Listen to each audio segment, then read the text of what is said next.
சரவண ஜோதியே நமோ நம. வாழ்க வையகம், வாழ்க வளமுடன். அனைத்து தமிழ் நெஞ்சங்களுக்கும் கனிவான வணக்கங்கள். நிகழும் ஸ்ரீ மங்களகரமான சோபகிருது ஆண்டு மாசி மாதம் 18ஆம் தேதி வெள்ளிக்கிழமை அன்று சுவாதி நட்சத்திரத்தில் பஞ்சமி திதியில் அமிர்த யோகம் கூடிய நன்னாளில் இந்த மகத்தான மார்ச் மாதம் பிறக்கிறது. பிறக்கும் இம்மாத கிரக நிலைகளை பார்க்கும் போது மேச ராசியில் குரு பகவானும் கன்னி ராசியில் கேது பகவானும் உள்ளனர். இம்மாத தொடக்கத்தில் சந்திர பகவான் துலாம் ராசியில் உள்ளார். செவ்வாய் மற்றும் சுக்கிர பகவான் மகர ராசியிலும், சூரியன் சனி புதன் பகவான் கும்ப ராசியிலும், ராகு பகவான் மீன ராசியிலும் சஞ்சாரம் செய்கின்றனர். இம்மாத கிரகங்களின் பெயர்ச்சி என எடுத்துக்கொண்டால் புதன் பகவான் மார்ச் மாதம் 7ஆம் தேதி கும்ப ராசியில் இருந்து மீன ராசிக்கும், மார்ச் மாதம் 26ஆம் தேதி மீன ராசியில் இருந்து மேச ராசிக்கு என இருமுறை பிரவேசம் செய்கின்றார். மார்ச் மாதம் 7ஆம் தேதி சுக்கிர பகவான் மகர ராசியில் இருந்து கும்ப ராசிக்கும், மார்ச் 14ஆம் தேதி சூரிய பகவான் கும்பராசியில் இருந்து மீனராசிக்கும், மார்ச் மாதம் 15ஆம் தேதி செவ்வாய் பகவான் மகர ராசியில் இருந்து கும்பராசிக்கும் பெயர்ச்சி அடைகின்றனர். இந்த கிரக அமைப்பினால் உங்கள் வாழ்வில் ஏற்படக்கூடிய சுபம் மற்றும் அசுப பலன்கள் என்ன, அதற்கான பரிகாரம் மற்றும் தெய்வ வழிபாடு என்ன என்பதை பற்றி காண்போம். மாசி மாதத்தின் பிற்பகுதியும் பங்குனி மாதத்தின் முற்பகுதியும் இணைவது இந்த மார்ச் மாதமாகும். பனிக்காலம் முடிந்து வசந்த காலம் துவங்கப் போகிறது. இனி உங்கள் வாழ்விலும் வசந்தம்தான். திடீரென கோடிகளில் சம்பாதிக்கும் வாய்ப்பும், ஜாக்பாட் அடித்தது போல பணம் குவியும் யோகமும் உண்டாக போகிறது. தயாராக இருந்துக்கோங்க. பண கஷ்டம், துன்பம், அவமானம் அனைத்தும் உங்களை விட்டு விலகப் போகும் நேரம் இது. விருச்சிக ராசி அன்பர்களே, இம்மாதம் பண வரவு கணிசமாக உயரும். புதிய ஆடை ஆபரணங்கள் சேரும். மனதில் தன்னம்பிக்கை அதிகரிக்கும். எதையும் சாதிக்க வேண்டும் என்ற மன உறுதி ஏற்படும். பழைய வாகனத்தை மாற்றிவிட்டு புதிய வாகனம் வாங்குவீர்கள். கணவன் மனைவிக்கு இடையே அந்யோன்யம் அதிகரிக்கும். குடும்பத்தில் மகிழ்ச்சியும் நிம்மதியும் ஏற்படும். பிரிந்திருந்த தம்பதிகள் ஒன்று சேர்வார்கள். சிலருக்கு குழந்தை பாக்கியம் கிடைக்கும்.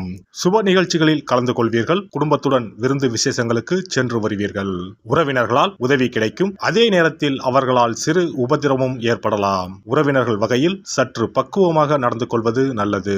வெளிவட்டாரத்தில் மதிப்பு மரியாதை கூடும். வாழ்க்கை துணை வழி உறவுகள் உங்கள் ஆலோசனைகளை ஏற்றுக்கொள்வார்கள். அவர்கள் மத்தியில் உங்கள் கௌரவம் ஒருபடி உயரும்.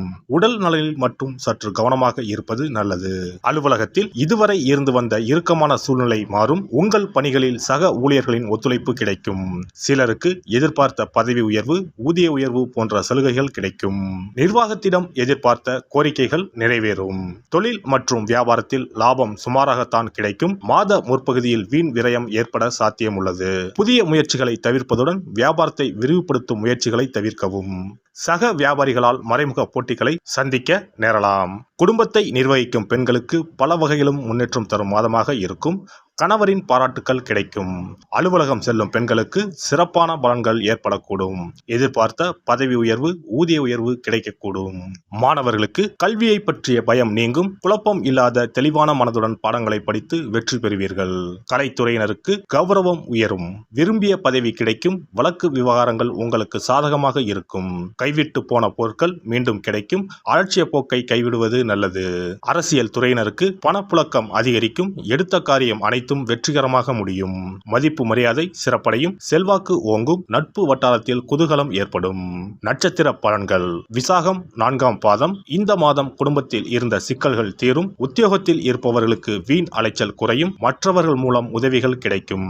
குடும்பத்திற்கு தேவையான பொருட்களை வாங்கி மகிழ்வீர்கள். கணவன் மனைவிக்கு இடையில் இருந்த கருத்து வேற்றுமை நீங்கும். அனுஷம் நட்சத்திரம். இந்த மாதம் வாழ்க்கையில் சந்தோஷம் அதிகரிக்கும். பிள்ளைகளால் கௌரவம் அந்தஸ்து உயரும். துக்கமும் துன்பமும் நீங்கும். தடைப்பட்ட காரியங்களில் இருந்த தடைகள் நீங்கி சாதகமாக நடந்து முடியும். தேவையற்ற மருத்துவ செலவு ஏற்படக்கூடும். வீடு பூமி மூலம் வரவேண்டிய வருமானம் தாமதப்படலாம். கேட்டை நட்சத்திரம்.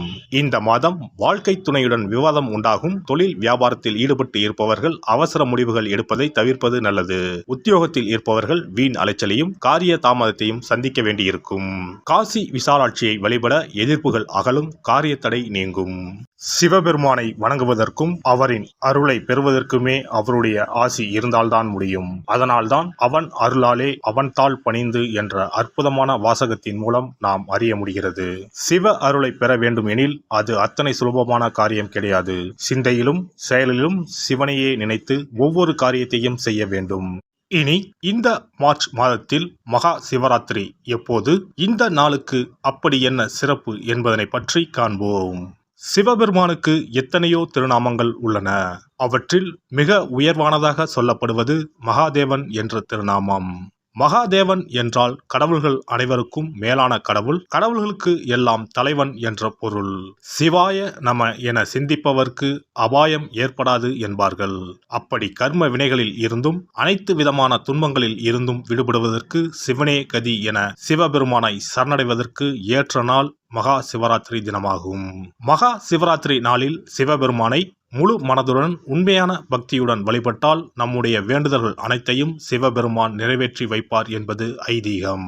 கவலைகள் நீங்கி காரிய வெற்றியை தரக்கூடிய நாள் மகா சிவராத்திரி விரத நாளாகும். சிவபெருமானுக்கு உரிய அஷ்ட விரதங்களில் மிக முக்கியமானது மகா சிவராத்திரி விரதமாகும்.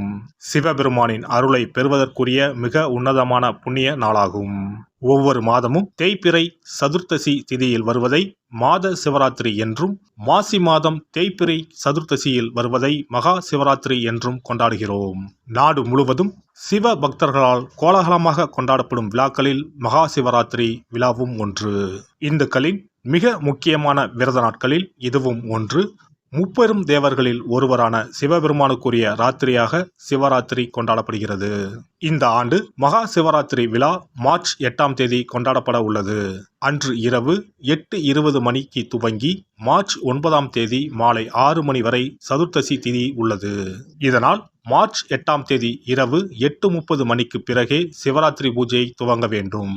சூரிய பகவான் கும்பராசியில் பயணம் செய்யும் மாசி மாதத்தில் தேய்பிறை சதுர்த்தி நாளில் முதல் நாள் மாலை துவங்கி அடுத்த நாள் காலை வரை சிவனுக்கு தொடர்ந்து 4 கால பூஜைகள் செய்யப்படும். சிவராத்திரி அன்று இரவு முழுவதும் கண் விழித்து சிவ வழிபாடு செய்து அபிஷேகம், ருத்ராபிஷேகம் செய்து சிவ மந்திரங்களை உச்சரித்து சிவனின் அருளை வேண்டி பிரார்த்தனை செய்ய வேண்டும். ஆன்மீகத்தில் உயர்ந்த நிலையை அடைவதற்கும், துன்பங்கள் மற்றும் பாவங்களில் இருந்து விடுபட்டு மோட்சத்தை அடைவதற்கும் ஏற்ற நாள் இதுவாகும். மகா சிவராத்திரி அன்று அதிகாலையில் எழுந்து புனித நீராடி வீட்டை சுத்தம் செய்து பூஜை அறையில் விளக்கேற்றி வைக்க வேண்டும். பிறகு மாலையில் சிவன் கோவிலுக்கு சென்று அங்கு நடக்கும் அபிஷேகம் பூஜைகளில் கலந்து கொள்ள வேண்டும். அன்று சிவலிங்கத்திற்கு பஞ்சாமிர்த அபிஷேகம் செய்வதும் வில்வ அர்ச்சனை செய்வதும் மிக சிறப்பானதாகும். மகா சிவராத்திரி நாளில் எத்தனை முறை முடியுமோ அத்தனை முறை பஞ்சாட்சர மந்திரமான ஓம் நம சிவாய மந்திரத்தை உச்சரிக்க வேண்டும். இது தவிர சிவபுராணம் பாராயணம் செய்வது மிகவும் சிறப்பானதாகும். இந்த நாளில் ருத்ராபிஷேகம் செய்வதும் கோவில்களில் நடக்கும் ருத்ராபிஷேகத்தில் கலந்து கொள்வதும் மிகவும் சிறப்பானதாகும். இந்த முறையில் மகா சிவராத்திரி விரதம் இருந்தால் முந்தைய 3 பிறவிகளில் செய்த பாவங்கள் நீங்கும். மனக்கவலைகள், நோய்கள், வறுமை நிலை ஆகியன நீங்கும். அதோடு வாழ்வில் அனைத்து விதமான இன்பங்களும் உயர்வும் கிடைக்கும். நாம் செய்யும் வழிபாடு, பூஜை ஆகியவற்றிற்கு 2 மடங்கு பலனை தரக்கூடியது மகா சிவராத்திரி விரதமாகும். தஞ்சாவூர் மாவட்டத்தில் உள்ள பட்டுக்கோட்டை செட்டியக்காடு அர்த்த நாரீஸ்வரர் ஆலயத்தில் வரும் மார்ச் 8ஆம் தேதி வெள்ளிக்கிழமை மகா சிவராத்திரி அன்று 4 கால பூஜைகள் நடைபெற உள்ளன. இந்த பூஜைகளில் நீங்களும் கலந்து கொண்டால் தம்பதி ஒற்றுமை, மனப்பேறு, குழந்தை பேறு, ஆரோக்கியம், ஆயுள், செல்வம், புகழ் உள்ளிட்ட சகல நன்மைகளும் கிட்டும். எல்லாம் வல்ல இறையருளால் நீங்களும் உங்கள் அன்பு குடும்பமும் உடல் நலம், நீலாயுள், நிறை செல்வம், உயர் புகழ், மெய்ஞானம் ஓங்கி வாழ்க வளமுடன். இந்த வீடியோ பதிவு உங்களுக்கு பிடித்திருந்தால் லைக் பண்ணுங்க, கமெண்ட் பண்ணுங்க, ஷேர் பண்ணுங்க, மறக்காம சப்ஸ்கிரைப் பண்ணுங்க, பக்கத்துல இருக்கிற பெல் பட்டனை கிளிக் பண்ணுங்க. நன்றி, வணக்கம். ஓம் நமச்சிவாய, சிவாய நம.